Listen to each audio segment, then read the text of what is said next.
Hey everybody, welcome to the first episode of Beyond the Lights, a series where developers are reacting to your comments, providing deep insights, and taking you behind the scenes of how we're crafting 007 First Light.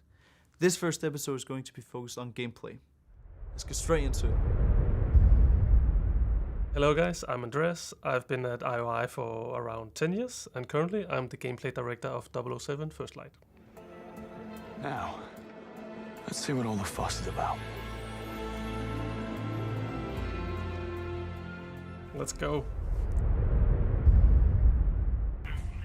Bye. Oh, you can lock the door? Oh, that's amazing. I appreciate that they broke it up, where the underlings may not know everybody involved. They're an underling. Like, they wouldn't know everybody that's working that location. But the people in charge would. So you can't bluff them in the same way. I knew from like Hitman and Stealth, like you have many different ways to achieve your objective, but I also love how many options you have in combat. Yeah, exactly like that actually. Like we had a similar concept in Hitman with the enforcers. It's not the exact same thing, but it's related. So you have these NPCs that can see through you because they know the people working there. That's the idea about it. And it helps a lot when you try to create puzzles and setups to challenge the player in various ways. Keep a low profile and don't let your guards down.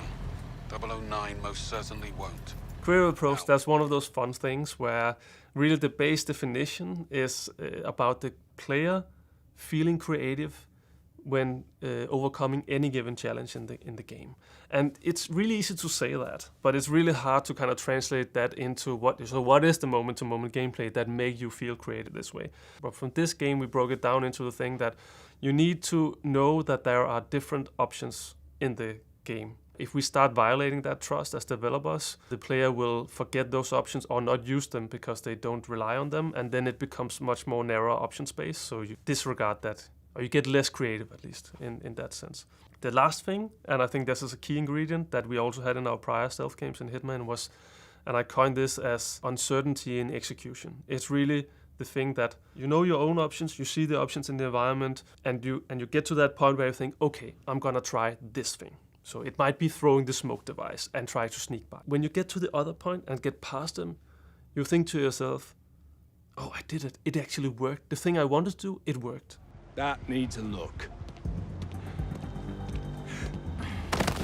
We made games in the past where combat wasn't really the main approach. So now we have a game where we want stealth and combat to be on equal footing. Some of the ways that I think we push it forward is, and this is very gameplay focused, it's in the stealth gameplay actually, where we now have ways to de-escalate situations a lot easier than we've had before. And that happened because we've married some of those bond traits into our stealth mechanics. So for instance, the bluff. Oi, I need to find Saunders. There's a chance the suspect is dressed as security. The bastard could be hiding right under your noses. Damn. I'll keep an eye out for new faces. Those are ways to kind of contain a situation, even though you were spotted in a place where you weren't supposed to be. You can talk your way out of it, or you can de-escalate the situation and maintain kind of your stealth status. So that loop in a stealth gameplay setting is something that twists us a little bit away from the normal stealth loops. It feels very good to have that second win or way out at least. Antique books on display about the castle and local history. Wonder if you could help me. I'll certainly try, sir. Are we ready? All right. Hello, my name is Thomas. I'm a senior level designer on 007 First Light, and I've been at IOI for about 4 years. So in order to highlight the environment, I think we rely a lot on making sure that the player is actually able to see every opportunity at first glance. One of the most important part for us is to be able to give information without the player actually thinking about it. So he just enters the space, look at what he has, and sees the options. And it can be just a railing, it can be two people talking, it could be some kind of eavesdrop opportunity, but the goal is that we present everything in an impeccable way so that the player can actually glance the options and choose whatever he wants. When we talk about IOI, we say this is a postcard creator, because every time you want to dream about a location, you buy the postcard. And you're like, oh, what is the postcard of Italy? And you will say, oh, it's Pise, the tower, right? It's not just showing you this place, it's showing you what you want to be and where you want to be in that space. I think what's interesting with having a young Bond is that it's almost a new canvas for us and also for players. And usually when you jump into the boots of a new iconic character like this, you are trying to match the energy of that character, and it's very hard to give that to the player right away because players, they just get to discover this character with you. And having a young Bond is perfect because that means you get to understand what Bond will understand at the same time as him. So basically you will try and rehearse at the same time Bond will actually try and rehearse in the game, which matches the energy that we want to give and the story we're trying to tell.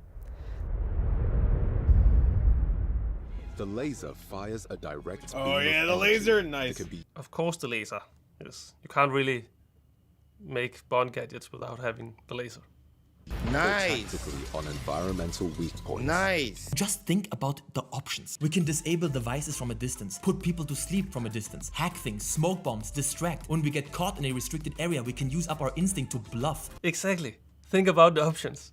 This is funny because obviously we've been in various stages of development on this project, right? And in some of these stages, also in-house, we've talked about, do you have enough options? What is like? And you had so many options with the games we did prior to this, and it doesn't feel like we have the same. And when you look at them side by side now, Hitman and Bond, you can feel you have a lot more options here.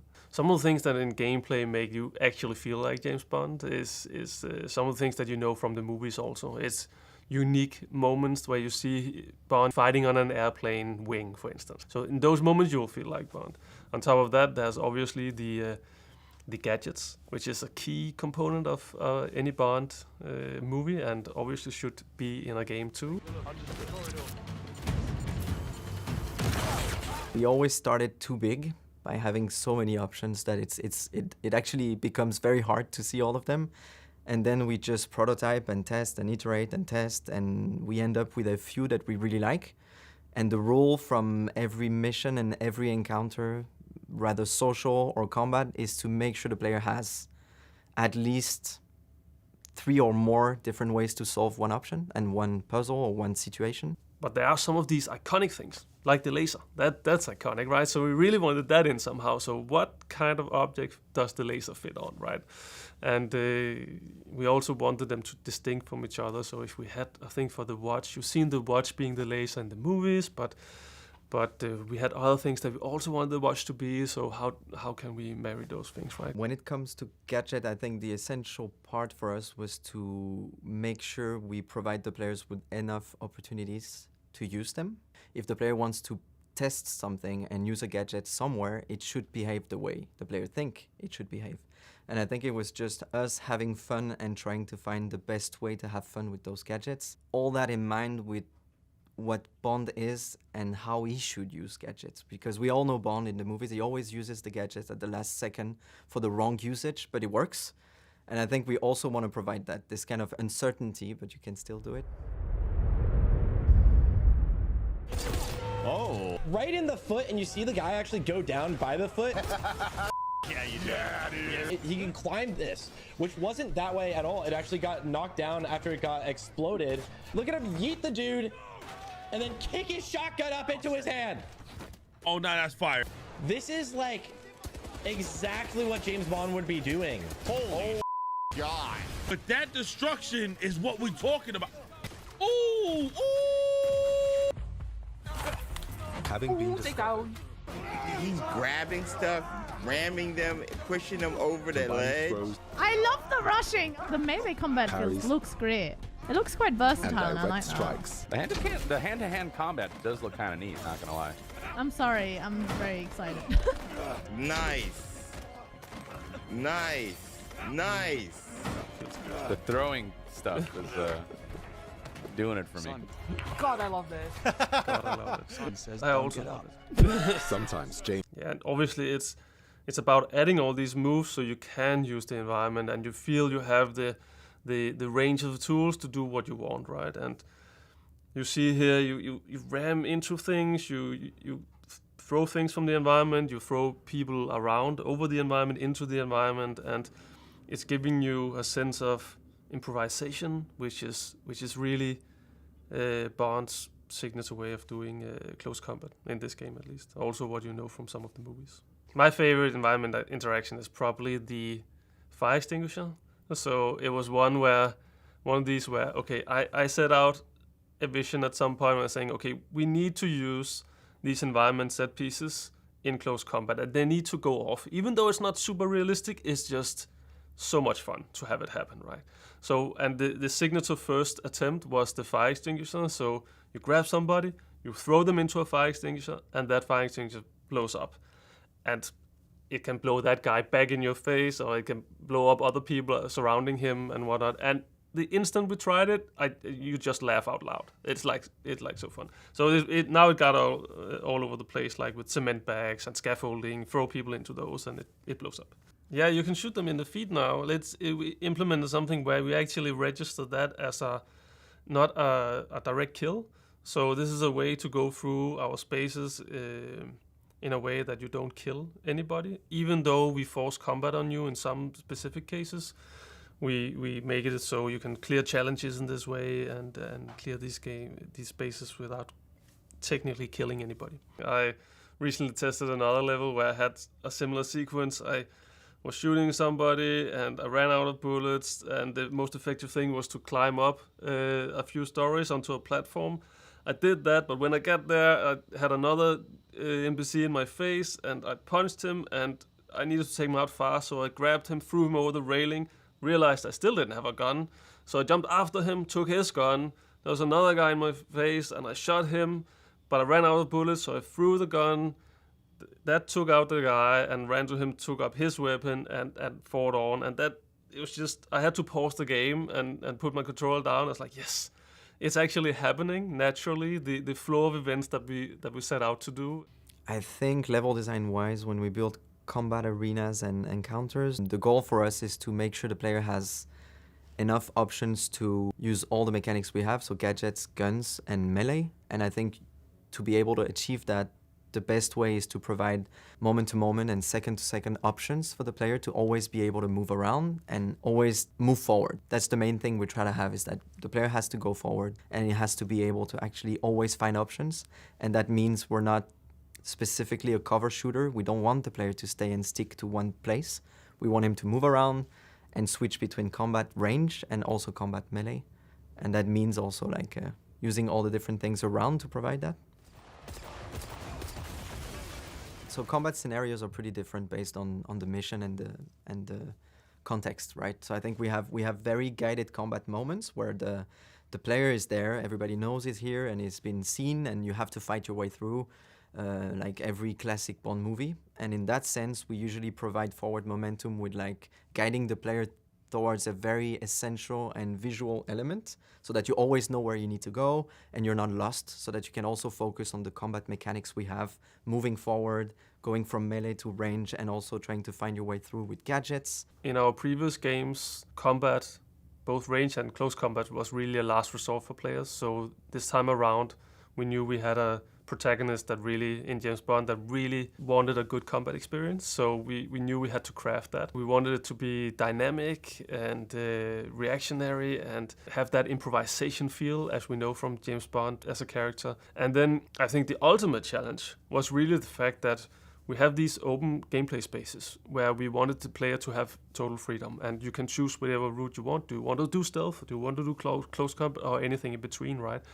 And for that to actually make sense for the player, we knew we had to craft a combat experience that was on par with the stealth experience. Some of the aspects in range combat in our game that we really wanted to highlight or emphasize on was the feeling of shooting a gun, right? You also need all those base level of functionality and feel that you have from other key shooter games, right? So we wanted that sound experience to be deep and impactful, and we spend a lot of time crafting explosions, right, to have that feel that feels like a beefy, meaty explosion.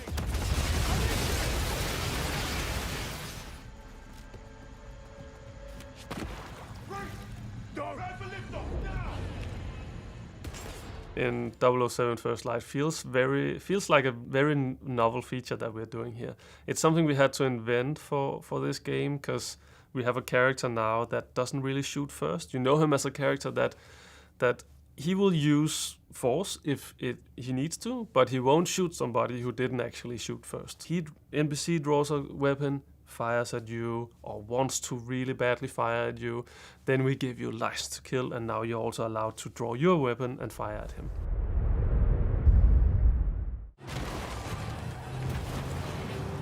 That's the car. It's got too much of a head start. We had to up our game here, and you can't really have a James Bond game without driving, so we had to do something, right? And I'm very happy that it has gotten together as it has. So now there's actually driving segments in the game, and you can chase some. You can do some of these mood driving segments where it's a little bit more calm. That's usually introductions to levels, and then you have some high octane chases too to have fun with. I mean, the ultimate feeling we want to give the player is to feel like having played as the James Bond character. And this just adds so much into that bucket of feeling. That was the first episode of Beyond the Lights. We really hope you enjoyed. If you have any questions, please leave a comment down below. And don't forget, you can pre-order 007 First Light now and get a free deluxe upgrade. See you guys next time.